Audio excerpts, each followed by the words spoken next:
यक्ष और यक्षिणी ज़मीन के नीचे रहते हैं।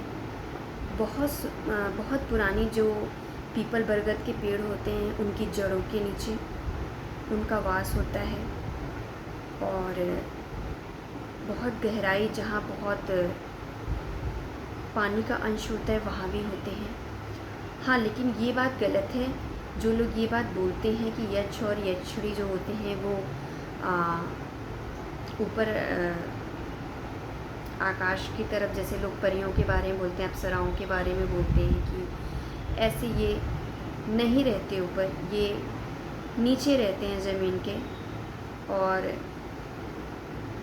ज़मीन के नीचे भी 7 लोग होते हैं अभी, लेकिन मैं क्या क्या चीज़ें होती हैं सिर्फ वही बताना चाहती हूँ। इस पर फिर कभी बात करते हैं डिटेल में। आप अगर शेयर करोगे वीडियो को, चैनल को सब्सक्राइब करोगे, ज़्यादा से ज़्यादा लोगों को शेयर करके कमेंट करोगे तो मैं ज़रूर इस पर और डीप एनालिसिस करूँगी, आपको ज़रूर पूरी डीप में बताऊँगी सब कुछ।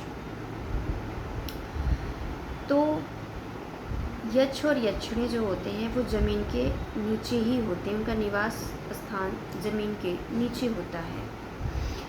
और इनको जो लोग कहते हैं कि साधना कर लो, इनकी पूजा कर लो, धन प्राप्त हो जाएगा, नहीं, ये एनर्जी जो होती हैं बहुत विशेष कर, जो ज़मीन के नीचे भी बहुत खजाने और सोना चांदी बहुत सारी धातुएं पाई जाती हैं, बहुत भारी मात्रा में भी कहीं कहीं पाई जाती हैं। और जैसे कोई उस पर पूजा पाठ मंत्रोच्चारण से उनको बुलाकर वहाँ पे उसकी देखभाल करने के लिए कहते हैं, उस कंडीशन में वहाँ पे वो धन को संरक्षित करते हैं, उसका कारोबार संभालते हैं। देखा जाए तो ज़मीन के अंदर की जो ऊर्जाएं होती हैं, सोना चांदी धातुएं होती हैं, जितनी भी एनर्जी होती हैं, उनको ही ये कंट्रोल करती हैं, उनको ही ये चीज़ें देखती हैं। जैसे भगवान ने व्यवस्थित किया है इस प्रकृति में सबके कार्यों को, वैसे उनका भी कार्य है। बहुत सारे पुराने ज़माने में भी, आज के 200, 400, 1000 वर्ष पुराने भी बहुत सारे राजाएं, बहुत सारे लोगों ने सोना चांदी या अन्य धातुएं जो ज़मीन के अंदर उन्होंने रखी, तो बहुत, अगर वो चाहे हैं कि आने वाली पीढ़ियों में किसी को मिले, हमारे पीढ़ी में किसी को मिले, या फिर ये जनता के लिए हो, तो बहुत सारे मंत्रोच्चारण और नागों को भी बुलाकर उनका आवाहन करते, मंत्रोच्चारण से सब कुछ पॉसिबल है हमारे वेदों पुराण शास्त्रों के अनुसार।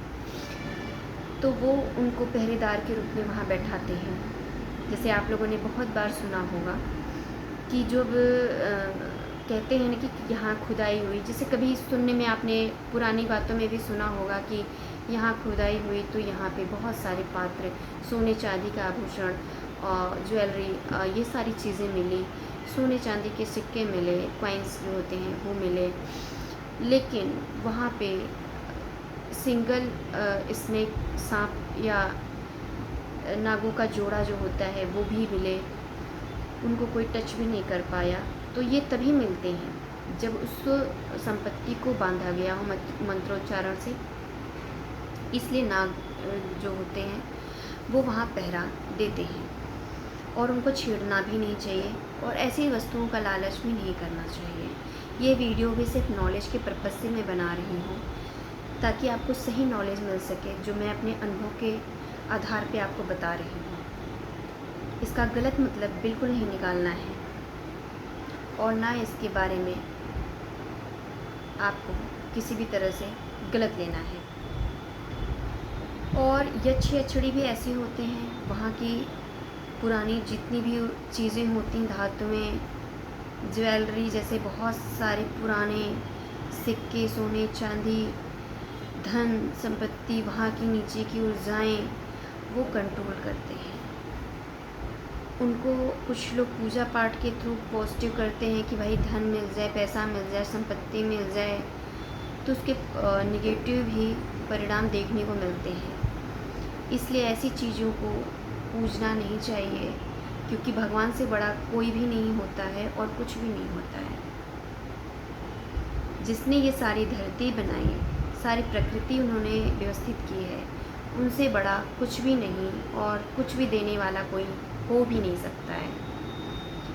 आप लोग बहुत सारी एनर्जी को फील करते हैं, जहाँ बहुत सारी घासें जमी हों, हरी हरी घासें, पेड़ पौधे हों, तो समझ जाइए वहाँ की ज़मीन के नीचे पानी है, वहाँ पानी मिलने की बहुत अत्यधिक संभावना होती है। ऐसे बहुत सारी ज़मीन के कुछ हिस्सों पे, जैसे कुत्ते बहुत रोते और चिल्लाते हैं, पक्षी वहाँ बैठना नहीं चाहते हैं, और कुत्ते अलग अलग आवाज़ें वहाँ निकालते ही हैं, और वहाँ जाने पे इंसानों को भी घबराहट सी महसूस होती है। तो समझ जाइए उस ज़मीन के नीचे कुछ न कुछ बहुत पुराना नेगेटिव एनर्जी दबी हुई है। ये उसके लक्षण हैं और संकेत हैं। और जहाँ पॉजिटिव होता है, जैसे पॉजिटिव जहाँ होगा तो वहाँ भी एनर्जी फील हो जाती है। वहाँ पे सारे पक्षी आके बैठेंगे, कुत्तों का रोना भौंकना नहीं होता है बेवजह, इंसानों को भी वहाँ घबराहट नहीं होती है, सुकून और शांति होती है, उन्हें अच्छा महसूस होता है। तो समझ जाइए वहाँ पॉजिटिव एनर्जी है। यहाँ या फिर जहाँ पीपल, बरगद, तुलसी और भी जितनी पॉजिटिव, मैं एग्ज़ाम्पल के तौर पे 2-3 पौधों का नाम, पेड़ों का नाम ले रही हूँ, तो वहाँ भी पॉजिटिव एनर्जी होती है, आप समझ जाइए। और ये अफवाहें जो लोग फैलाते हैं कि पीपल के पास नहीं जाना चाहिए, पेड़ के पास, पीपल में सभी देवी देवताओं का वास होता है। और जो लोग कहते हैं कि पीपल के पेड़ के नीचे नहीं सोना चाहिए, पीपल के पेड़ पे भूत रहते हैं, प्रेत रहते हैं, तो ये सारी अफवाहें हैं। अफवाहों में बिल्कुल नहीं आना चाहिए। मेरे वीडियो बनाने का यही पर्पज़ है कि आपको सारी चीज़ें क्लियर हों, और ये जानना आपके लिए बहुत ही ज़रूरी है कि ज़मीन के नीचे भी बहुत पॉजिटिव एनर्जी है और नेगेटिव एनर्जी भी है। और सिर्फ लोग बातें करते हैं तो सिर्फ यही बातें करते हैं कि अप्सराएं होती हैं, गंधर्व होते हैं, देवलोक होते हैं। कोई ज़मीन के नीचे की बातें क्यों नहीं करता? क्योंकि यहाँ की एनर्जी को इतने आसानी से समझना पॉसिबल नहीं है। यहाँ की चीज़ों को देखना हर किसी के लिए संभव ही नहीं है। तो ये सारी चीज़ें यहाँ होती हैं और बहुत सारी चीज़ें होती हैं। इस पर डीप में भी मैं बात करूँगी आपसे, लेकिन उसके लिए पहले आप चैनल से जुड़िए।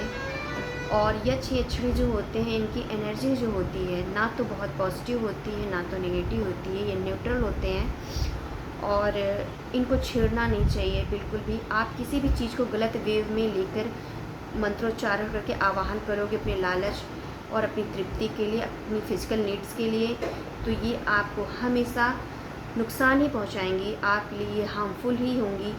तो आप इनको कभी इस तरह से ना छेड़ें। ऐसे गलत मंत्रोच्चारण कहीं से भी उठा के आप इनको बुलाएं नहीं, कुछ करें नहीं, ये सब कुछ नहीं होता है।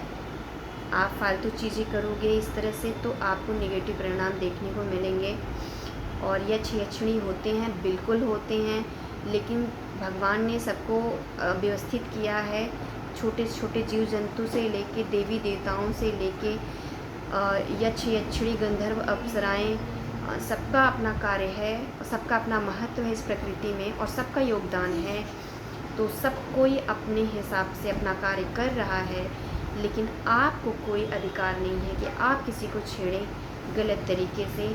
आपको ऐसी कोई उत्सुकता या वो लालच नहीं होना चाहिए कि आप किसी को छेड़ें, इस हद तक जाएं कि आपका बुरा देखने को मिले। ऐसी चीज़ें आपको नहीं करनी है। मैंने अपने वीडियो के माध्यम से आपको कुछ बातें बताई हैं। अगर आप कमेंट में जाके कमेंट करोगे और चैनल को सब्सक्राइब करोगे, वीडियो को लाइक एंड शेयर करोगे, तो मैं इस पे और भी डीप में आपको बताऊंगी। ठीक है, तो मिलते हैं आपसे किसी नेक्स्ट वीडियो पे, किसी नेक्स्ट टॉपिक पे। तब तक के लिए नमस्कार।